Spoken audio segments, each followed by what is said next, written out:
Hello, this is a video about how to teach preschool dance. I'm going to do a series of these because I've been teaching dance to preschoolers since 2007 and I've learned a lot, and I love to share these ideas with new teachers or teachers that are just in a rut because it's really helped me out to learn from other teachers and also trial and error. I can remember the first year or two that I taught preschool dance, and I would literally go home and just like cry and be like, why won't these kids do what I ask them to do? Because you have to learn how to manage preschool behavior. I had a lot of dance training, and luckily I was a mom before I began teaching a lot, so that helped me understand kids better. But understanding how to manage kids in groups is really handy. So I'm going to go over all those types of things in this series. I'm going to try to film about one video a week, but we'll see how it goes. So this video is just an overview. And I lost, oh, here's my piece of paper. I have a little cheat sheet here that I wrote. This is just a general overview of how I teach every class, regardless of the age. And I'm talking about kids in between the ages of 3 all the way up to 9, but with variations based on what activities they would like to do based on their age. So the simplest thing would be like a dance combo class, which you're talking about age 3.5 to 5 years old. So where I teach, that could be, they could almost be 6. They could be like 5 years, 11 months. We have 8-week classes or 10 weeks, not usually more longer than that. So I'm getting new kids every session. So if you're working in a dance studio, it might be a little different. But if you're teaching recreational dance like I am, then this will work really well for you. So the first thing I do is I set out some books in a circle on the floor, a big circle, and I get books from my local library that are picture books of dancers. I like for there to be pictures of dancers in costumes and dancers doing specific things like arabesque or plie that we might be working on. And it's easy to find ballet books, harder to find tap books, and really hard to find jazz and hip hop books. So if you like to create books and you're a photographer, create more jazz, tap, and hip hop books, because that's what's really needed out there. All these activities are about 5 minutes long. When you want, and I do a 45-minute class for this age group, you want your activities to be pretty short because their attention span is really short. So 5 minutes max most of the time. So I have them come in and they sit on the floor in a circle, and they pick out a book to look at for the first 5 minutes of class. And during this time, I'm really cheerful and bubbly, and I say, raise your hand if you want me to come look at a picture that you have in your book. And usually kids are excited to show me pictures, and I might comment on, oh, what a pretty costume, or look, she's doing a plie, or look, what a neat hip hop dancer. Look, he must be spinning, things like that, just to get the kids really fired up. Then I have them close their book, and they pick up their book and put it in a special spot in the classroom. And my number 2 activity is they go do an arabesque. Now this is for a combo class. So in a combo class, I teach ballet, jazz, hip hop, and creative movement. So every week I might not do all those things, but throughout the session we try to hit all those types of dances. And then maybe even a little tap in their ballet shoes, socks, or bare feet that they're wearing. So I have them go practice an arabesque at like a wall, or if there's a windowsill. I have one classroom where there's like a ledge and they put their hands on it and hold their leg up behind them with a straight knee and pointed toes. Now, this activity I don't usually do the first day. I wait till like the third or fourth week after they get to know me a little better, because I do have to touch them. And sometimes kids are freaked out about you touching them, especially if they're just getting to know you. So I'm just sometimes showing them to put their hands in the windowsill or on the wall, and then I might help them extend their leg, point their toes, and have a straight knee. And it's fun for them. I show them how to do it. They try to do it. It doesn't have to be perfect, but everybody tries, and I go around and help each child. And then I have them turn around and wake up their arms and wake up their legs and sit down crisscross applesauce. After that, I have them do an activity. So number 3 activity is they're using some type of prop. I have some props with me, like it could be pom-poms like this. These have handles, and I get them in all different colors. Or scarves, so two toys for each hand, all different colors. And then later when they get to be older, these ribbons are really great, but they're kind of long for little kids, and this one's pretty worn out. When they come brand new, they look a little bit better than this. But typically I start out with either pom-poms or scarves, and I'll talk more about those different type of activities. I have a flower dance, a happy birthday princess dance, another dance from some guys called Greg and Steve. I have a bunch of stuff that I use from them.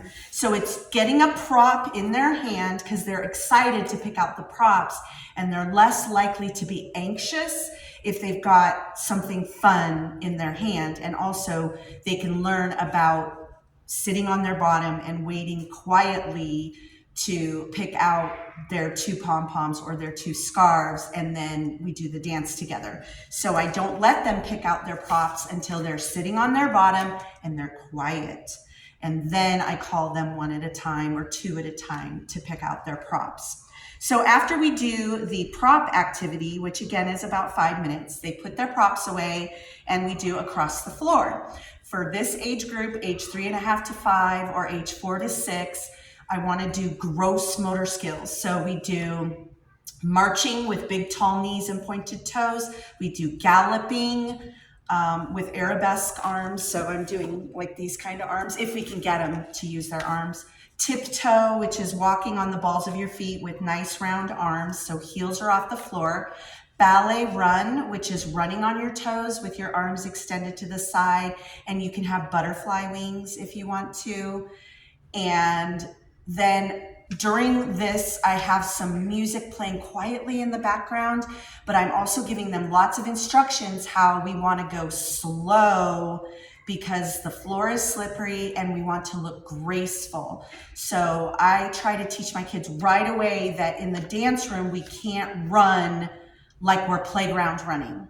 We need to either ballet run or jog. So first we practice ballet run, which is running on our toes slowly, and then we practice jogging, which is slow running, and you're kind of lifting your knees up a little bit more than if you were doing ballet run.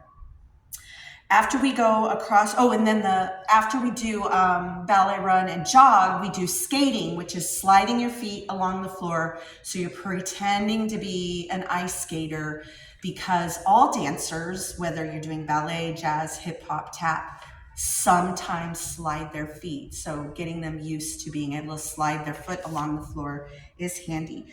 By the way, going back to just general comments about these classes, because I teach recreational dance, I require either ballet shoes, socks, or bare feet.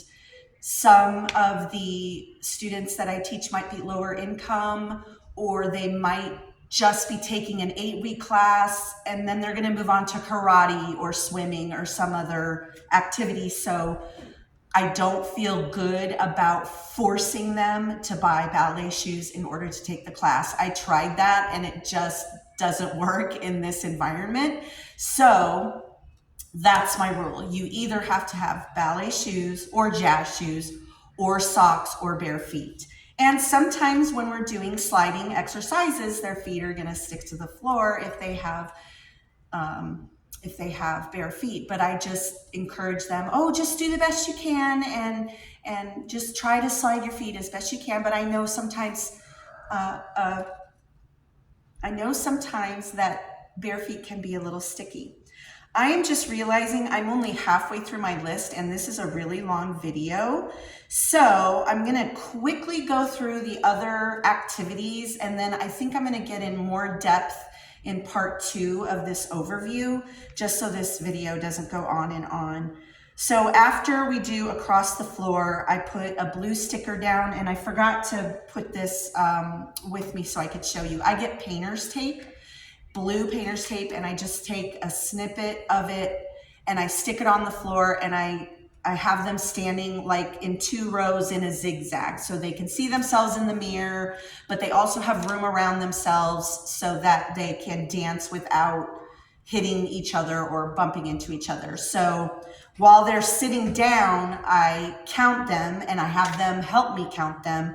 And then I put the stickers down and then I either let them pick a sticker to sit on or sometimes I assign the stickers based on how rowdy the class is. So to quickly go over the next few things, number 6 is stretching, and then I do, included with stretching is a plie, passe, bourrée song that we sing.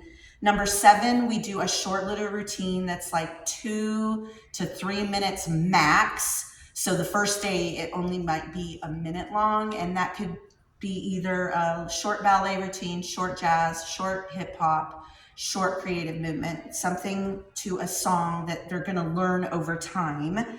Number 8 activity is freeze dance. So they get to, again, pick out toys, I let them choose between either 2 pom-poms or 2 scarves, or you could pick out 1 pom-pom and 1 scarf, or 1 scarf and 1 pom-pom.